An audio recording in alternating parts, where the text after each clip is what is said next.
Hello everyone. Today I'm going to do the spoiler movie review of Kung Fu Panda 2. And today we're going to do it a little differently. So we're going to kind of do it similar like we did with Shrek with some of the Shrek films. So I'm going to tell you what I like about it. I want to tell you about what I think the movie's going to be and what characters I really like, what moments I really like. Because the videos I've done so far have been over 20 minutes, and that's too long. That's way too long. So I'm going to kind of cut it short and make a little bit of fun with it. So yeah, I'm going to start off with this.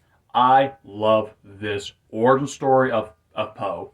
If you don't know the origin story of Poe, I recommend you see the movie. This is a spoiler review. We're going to get into this, so here we go. The idea that Poe was, at first, adopted by the Goose, Father Goose. I love it. I think it's great. It has a similar story to like if you don't know in the 30s, it's actually, I didn't know this was true. I thought this was used a lot in TV, a lot in movies, mostly in movies, of course, but in movies, old-fashioned movies. And this is the idea of like this is also used in Meet the Robinsons. If you haven't seen Meet the Robinsons, this is also used in Meet the Robinsons, the movie.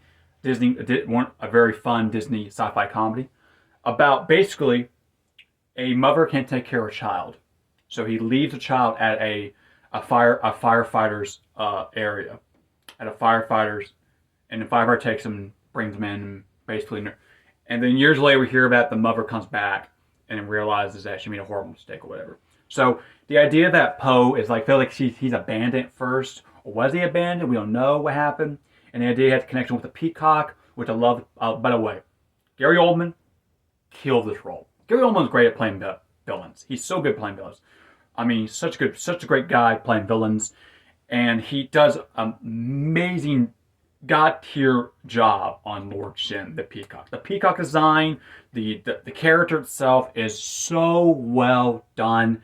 I can't wait to get into more on what he really is. But we don't really. We understand he's a warlord, and his biggest fear, of course, is a panda, which is yin and yang, yin and yang, which is basically what Poe really is, and what Master Oogway influences. And if you didn't really know, if you watch the first movie of the first movie, we saw Master Oogway wearing a robe, and he has a yin and yang symbol.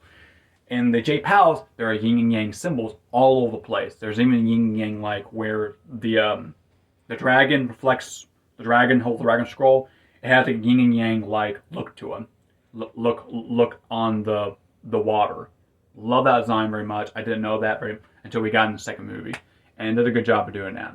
I also like the idea that Lord Shin is here to make a weapon and take out Kung Fu, but also he's a big threat, and he's not a Kung Fu expert. He's a weapons expert. He's a warlord, a weapons expert. That's what he wants to do, who he wants to do, create genocide, and basically take over China. That's what he wants to do. Because he feels like he's been pushed around, being the good and all that. I don't want to be the good. I don't want to do it. I want to control everything. That's what he wants to be. That's who he wants to be. Completely different villain from Tai Lung. Tai Lung is like basically like a disappointed, forgotten son of Kung Fu. This version, Lord Shin's complete opposite, and I love that very much how they did that. Poe realizing also that really that the peacock lied to him, and the fortune teller finally tells him the truth. She tells him the truth and tells him, says, "You're not just your parents didn't abandon you. Lord Shin was after them, and was after them because your kind was a threat to him, and he wanted to end their legacy pretty much, their inner peace, their tai chi, and all that. That's what he wants to do." So he comes in, and of course the father tells I believe that was the dad. The dad tells his wife, take our son and go.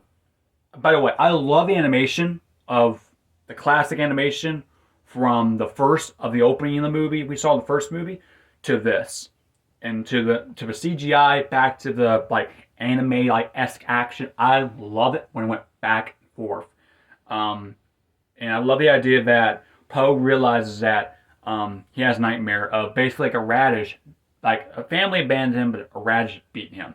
Not true, not true at all. The idea about his family abandoned him, not true at all.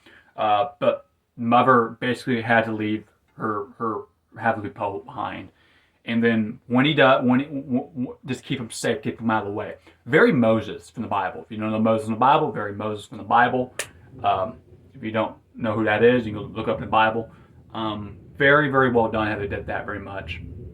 And then she leaves, and to my opinion, I think she's dead. I think she's killed by the peacock, and we see the peacock and the wolf gang just following her while Poe's watching it. And just a really sad story and all that. But then we realize that he has all his friends. He has Furious 5, he has Shifu, he has a dad that really cares for him, and he does. That scene broke me so much where he told him, hey Dad, I'm going to save China. And Furious 5 leaving, and then he says, well, when you come back, he says, I'll be back, no problem. And he leaves. Tigress says it. They says, don't worry, we'll be back before you say noodles. And he says noodles, and he's not back. It hits you hard because how much he loves Poe, and how much Poe does Poe really love his dad or not? We don't know. He wants to find answers. He wants answers. What happened to my real family? And that's why he's on this journey to find.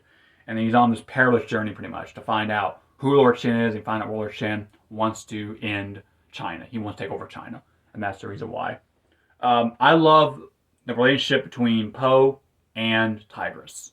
Hardcore does care. My friend, but I can't watch a friend die. I love that line. I love that scene. If you don't know what the scene is, this is where Poe is telling Tigress the truth about why this peacock is so important, and why he's held back on the peacock, why he's not going to kill him, why he's not going to defeat him, and why he can't defeat him. And tells him, this peacock probably knows what happened to my family. And then he goes for this super punch, and then hugs him, gives him this embrace hug. I love that very much how they did this, because Tigress does care, and you do really think that Tigress, they're friends. They don't look like they're friends, but they're friends. From the first movie, they're rivals. At the end of the movie, we realize Tigress just kind of like accepts that. No, Poe is our leader. He's our Dragon Warrior. He is who he is. Part 2, we embrace the friendship. The Furious Five, and Poe, and they all just do a great job of doing it very much. So yeah. And Poe wants to bring Kung Fu back, wants to save China, that's what he wants to do. And then the Masters, Master Rhino dies. He gets killed. And then Master Ox and Master Crocodile both just give up. They give up, that we're done, it's over. And Poe's like, no, that is not true at all. You cannot give up. You're masters. We're not masters anymore. I'm sorry. China's done. Kung Fu's done. That weapon's going to... Lord Shen is on a rampage. He's already killed. Apparently Master Rhino is very powerful. Very powerful. And he killed Master Rhino like that. So whip his surprise cannon shot. By the way, I loved the design of Shen. The idea that he uses his feathers as weaponry, as like sharp weaponry, which knives, swords, whatever, blocking. I love how it looks like a cape. It looks like an impenetrable cape.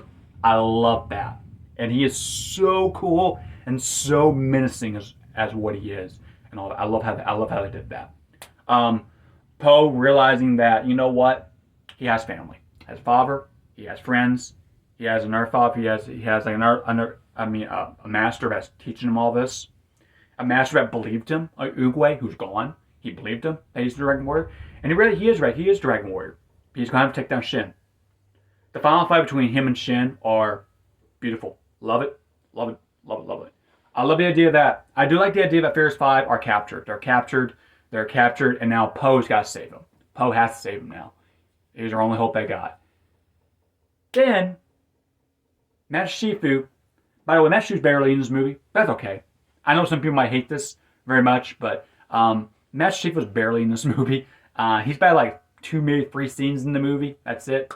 But overall, when he shows up in the final battle with Master Ox and Master Crocodile, Master Crocodile comes back. He said, "Hey, your friend over there is very persuasive." And then here comes Shifu, and Shifu looks great. I love he comes back and helps out. Does a good job of doing it. But the final fight between Shin and Po is so well done. I love the idea that Po. This is very, by the way, why I'm wearing this hat, of course. Of course, I'm going to do a spoiler review of Dragon Ball. But Dragon Ball Z is one of the influences I found out is one of the influences in Kung Fu Panda. Goku is very, Po is very Goku. Very, very Goku. And he's learning how to do it, pretty much. And the way they do it is really well job. Very anime-like fight. The idea of he can take all the cannon shots and throw them what using inner peace, using what Shifu taught him and what the fortune teller taught him, and really what Tigress gave him, like hardcore. But you have to be really careful with it, and he is. And the idea that he takes him out with this really cool like yin and yang when he catches the cannon shot, and he just goes this yin and yang circle. We see it like, oh, that's so cool, so anime, so Dragon Ball Z. Takes it, throws it, and stays the magic words skadoosh, and then takes out the cannon. Take out Shin. Tells Shin, says, you can still have time to change who you choose to be. And Lord Shin chose to be evil.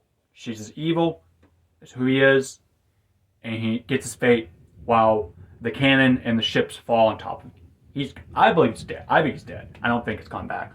I think he's dead. So if they do bring him back, awesome. But if they didn't, that's fine. No big deal at all. If they kill him off, that's fine. I think it's great to end it villain like that, because he's not really a villain I'll have seen bring back, but I think it'll be kind of hard to bring him back actually.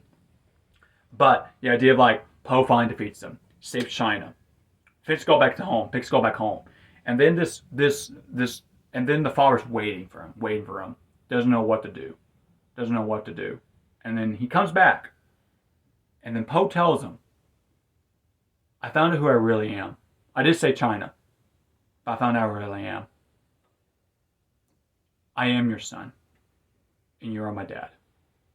They both hug each other, and they say, he said, I love you, Dad. I love you, son.